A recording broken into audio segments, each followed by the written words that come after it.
En este video les voy a hablar acerca de los contenidos en el psicodiagnóstico de Rorschach. Cada una de las categorías de clasificación del psicodiagnóstico de Rorschach responde a una pregunta. En este caso, en el caso de los contenidos, la pregunta es ¿qué ve el sujeto? Entonces, ¿qué es un contenido? Un contenido es un elemento de una respuesta, es decir, los contenidos son los elementos que conforman las respuestas. Y también se llama contenidos a la categoría de clasificación de las respuestas que se refiere a qué es lo que el examinado interpreta en ellas. Por ejemplo, si alguien dice yo acá veo un murciélago, el contenido será murciélago. Y si alguien dice yo acá veo dos tigres trepando a la montaña, los contenidos serán tigres y montaña. Existen diferentes tipos de contenidos: los contenidos vitales, los contenidos amortiguadores, los contenidos perturbadores y los contenidos ideográficos. En el conjunto de los contenidos vitales tenemos al contenido humano, al contenido animal, al contenido sexual y al contenido anatómico. Para clasificar a los contenidos, los representamos con letras y con signos. En el caso del contenido humano, la letra correspondiente es una H mayúscula, a la cual se agregará el signo correspondiente al sexo, masculino o femenino. Además, los contenidos humanos pueden aparecer como humano detalle, es decir, una parte de un ser humano, por ejemplo, cabeza de hombre o mano de una mujer. También podemos encontrarnos con humanos irreales, es decir, humanos que pertenecen al territorio de la ficción. Por ejemplo, un superhéroe o un hada, un ser mitológico de cualquier tipo. En este caso, a la H la colocamos entre paréntesis. También podemos encontrarnos con un ser humano incompleto, es decir, con un ser humano al que le falte alguna parte. Por ejemplo, mujer sin cabeza. En este caso, a la H mayúscula le agregaremos una I minúscula. Y también los seres humanos pueden aparecer desvitalizados, es decir, como cuerpos sin vida. En este caso, la H será colocada subrayada. En el caso del contenido animal, nos encontramos con una situación muy similar, solo que en este caso, en vez de una H mayúscula, utilizamos una A mayúscula para representarlo. Pasemos ahora al grupo de los contenidos perturbadores, que son estos 5: sangre, comida, explosión, fuego y máscara, que se representan con las siguientes abreviaturas. Todo el resto de los contenidos serán contenidos amortiguadores, como contenido abstracto, arte, arquitectura, botánico, geográfico, naturaleza, ornamentación, objeto, vegetal, vestimenta. Estas son solo algunas de las categorías, porque en realidad son infinitas. Y además, cada caso tendrá su propia lista de contenidos amortiguadores. Por último, tenemos a los contenidos ideográficos, que son aquellos que por su especial significado se consignan literalmente. Por ejemplo, arcoíris, lágrima, alegría, etc. Luego, los contenidos ideográficos se computarán en algunos de los grupos anteriores, como vitales, como amortiguadores o como perturbadores. En general, se computan como amortiguadores. Existe también el contenido siniestro, que es un fenómeno especial, que se da cuando en una respuesta aparece un contenido atemorizante, es decir, que le produce miedo al examinado. En algunos casos se trata de contenidos culturalmente reconocidos como atemorizantes, como brujas, ogros, monstruos, etc.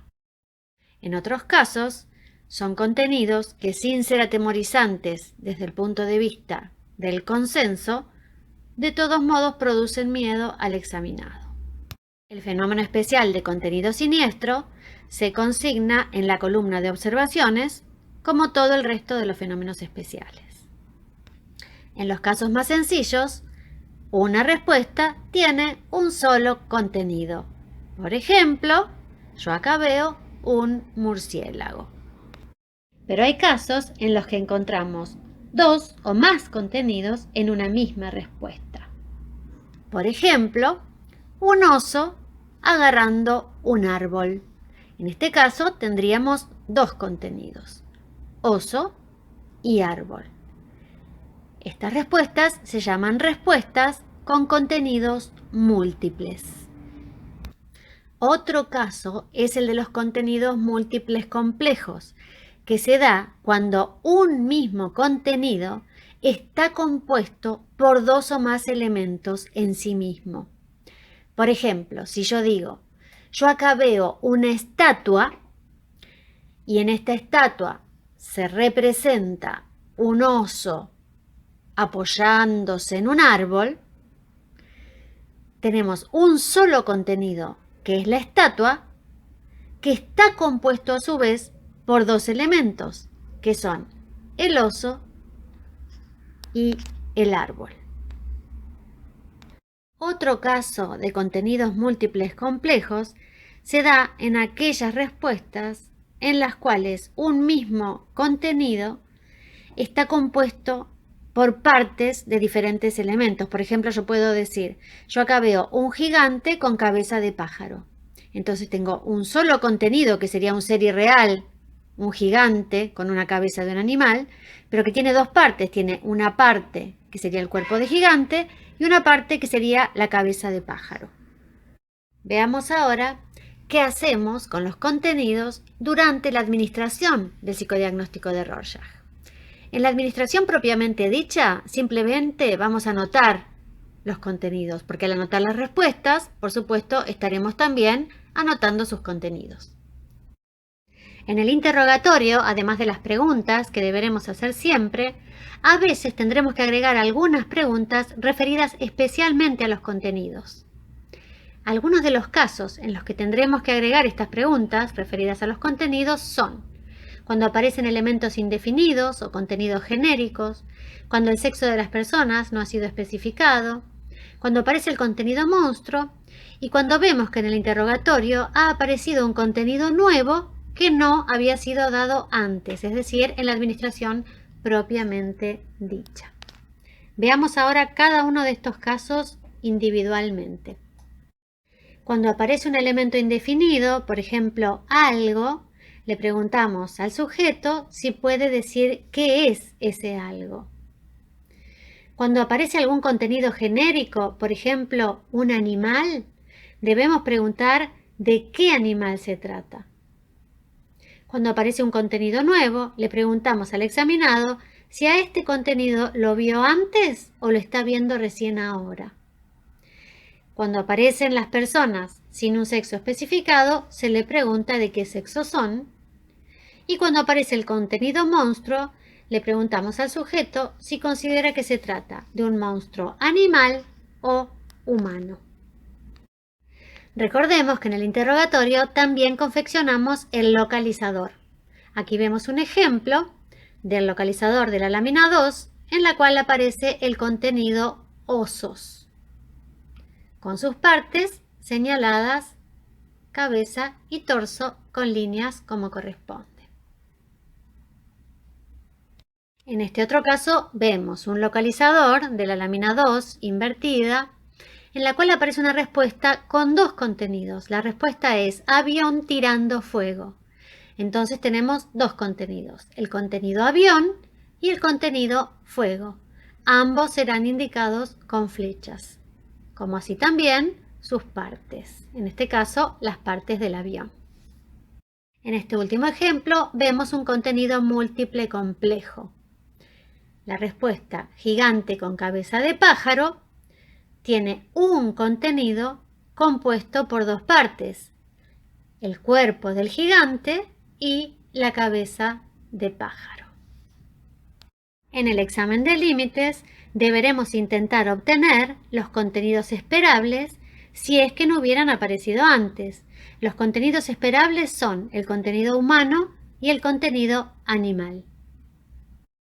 Para hacerlo, le preguntamos al sujeto directamente si podría ver personas. Hacemos lo mismo en el caso del contenido animal y le preguntamos al sujeto si podría llegar a ver animales.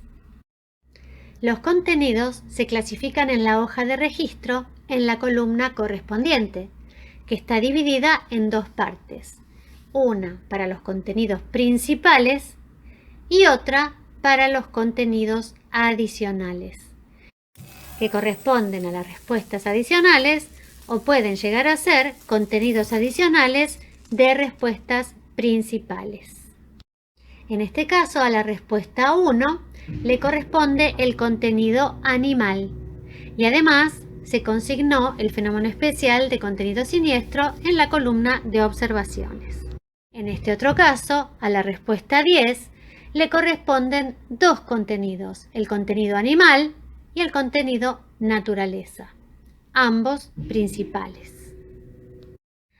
Aquí, en la respuesta 10, tenemos los mismos contenidos, pero animal es el contenido principal y naturaleza es un contenido adicional de esa misma respuesta. Aquí estamos viendo cómo se anotan los contenidos múltiples complejos con un guión entre ambos elementos que componen el contenido. Cuando uno de los componentes funciona como un continente que contiene a los otros elementos, se anota de esta manera. Por ejemplo, aquí vemos estatua de una mujer. A estatua le corresponde el contenido arte. Entonces, anotamos arte, colocamos un guión, abrimos una llave y dentro de la llave vamos a colocar todos los elementos representados en esta estatua. En este caso, una mujer, entonces le corresponde el contenido humano-femenino. Vamos a colocar una coma y después colocamos el siguiente contenido, que en este caso es vestimenta. Y ahí cerramos la llave. Repasemos entonces. Cuando hay contenidos múltiples, los separamos con comas. Y cuando hay contenidos múltiples complejos, utilizamos guiones. Y en algunos casos, también llaves. Vayamos ahora a los cómputos. Cada contenido vale un punto. En el caso de los contenidos múltiples complejos, tenemos que tener en cuenta que cada contenido múltiple complejo vale un punto en total, pero ese valor va a ser dividido entre sus componentes. Por ejemplo, si tengo un contenido múltiple complejo compuesto por dos componentes, cada uno de ellos va a valer 0,5. En la hoja de cómputos, en la tabla 3, se consignan todos los contenidos principales de un protocolo. En las últimas columnas de esta tabla se colocan los subtotales, los totales de cada grupo de contenidos, es decir, el total de vitales, el total de perturbadores y el total de amortiguadores, y se obtienen los porcentajes correspondientes. Además, hay un casillero final en el que se consigna el total de los contenidos de todo el caso. Aquí vemos la tabla 7 de la hoja de cómputos, en las que se han destacado los cómputos referidos especialmente a los contenidos. A lo primero que deberemos prestar atención es al total de contenidos, que anotaremos en la tabla 7. Seguimos luego con el índice de integración, que es un índice que compara la suma de contenidos humanos y animales con la suma de contenidos humano-detalle y animal-detalle. Se espera que la primera sea al menos el doble de la segunda. El resultado del índice de integración se anota también en la tabla 7 de la hoja de cómputos. Vayamos ahora al animal por ciento, también llamado índice de estereotipia, es decir, al porcentaje de contenidos animales. Para obtenerlo se utiliza la siguiente fórmula, en la cual se suma el total de contenidos animales, ya sean enteros o animal detalle, se multiplica esta suma por 100 y se divide por el número de contenidos. Se espera que entre el 30 y el 50% de los contenidos sean animales. El porcentaje obtenido en cada caso se anota también en la tabla 7 de la hoja de cómputos. Se continúa luego con los porcentajes de contenidos vitales, contenidos amortiguadores y contenidos perturbadores. Se espera un porcentaje de entre 60 y 70% de vitales, de entre 30 y 40% de amortiguadores y de entre 0 y 10% de perturbadores. Los resultados obtenidos se consignan también en la tabla 7 de la hoja de cómputos. La cantidad en que aparece el fenómeno especial contenido siniestro en cada una de las láminas se anota en la tercera fila de la tabla 6 de la hoja de cómputos. En el último casillero se anota el total. Se obtiene luego el porcentaje de contenido siniestro, pero debemos recordar que aquí el denominador no es el número total de contenidos, sino R, es decir, el número total de respuestas principales. El resultado obtenido se consigna finalmente en la tabla 7 de la hoja de cómputos.